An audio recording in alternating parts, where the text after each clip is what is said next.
Hello everybody, we meet again in this class.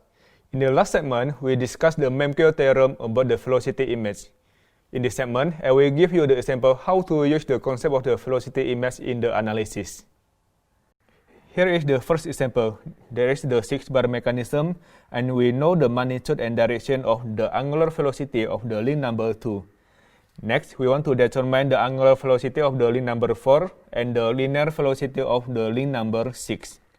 First, we pay attention to the link number 3 and construct the velocity equation for the link number 3. That is, Vb is Va plus Vba. We know that Vb, the direction is perpendicular with the O4a. So this is the direction of the Vb. And Va has the direction perpendicular with the O2a, and Vba perpendicular with Ba because of the rigid link. The magnitude, we do not know the magnitude of the Vb. We know the magnitude of the Va, that is omega 2 times O2a, and we do not know the magnitude of Vba. Next, we draw the polygon start with Va. Then, we draw the direction of Vba through the point A at here. Next, we draw the direction of Vb through OV, just like this, because Vb is the absolute velocity. So, we can complete the velocity polygon. This is the vector of Vba, and this is the vector of Vb. And here is the point A, and this one is also the point B. Next step is the velocity equation for the link number 5. That is, Vd is Vc plus Vdc. We know the direction of Vd is always vertical because link number 6 of the joint D is located at the link number 6 of the slider. And then we know the direction of Vc. How we know it? We can look into the mechanism and apply the Memke theorem. You see that the point C at here, the joint C, is located at the link number 3. So, we can draw the point C in the polygon just like this. Of course, we have to use the proportional relationship. So, we know the direction of the Vc just like this vector. Don't forget, Vc is the absolute velocity, so the vector should come from OV to the point C in the polygon.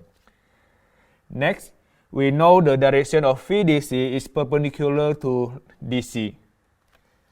So this is the direction of the Vdc. We don't know the magnitude of the Vd. We know the magnitude of Vc from this vector. And then we do not know the magnitude of Vdc. To solve the problem, first, we already have the vector of Vc, and then I want to draw the direction of Vdc, just like this line. And then, I draw the vertical line that is the direction of Vd. You see that there is the intersection, so we can complete the polygon. This vector is a Vd, and also this vector is Vdc. And this point is point D. After you complete all the velocity polygon, you can determine omega 4 and linear velocity of the slider link number 6. The angular velocity of the link number 4 is Vb over O4b, and the direction is counterclockwise. Why? We look into the vector Vb. Vector Vb is from the OV to B. So, you can move this vector to the mechanism. That's why the link number 4 will be rotated in the counterclockwise direction. And the linear velocity of the link number 6 is the Vd with the direction going up, just like the direction of the Vd. So, we already discussed the application of the velocity image in the 6-bar mechanism. Next segment, we will continue the topic by discussing the more complex mechanism. Thank you for your attention and see you again.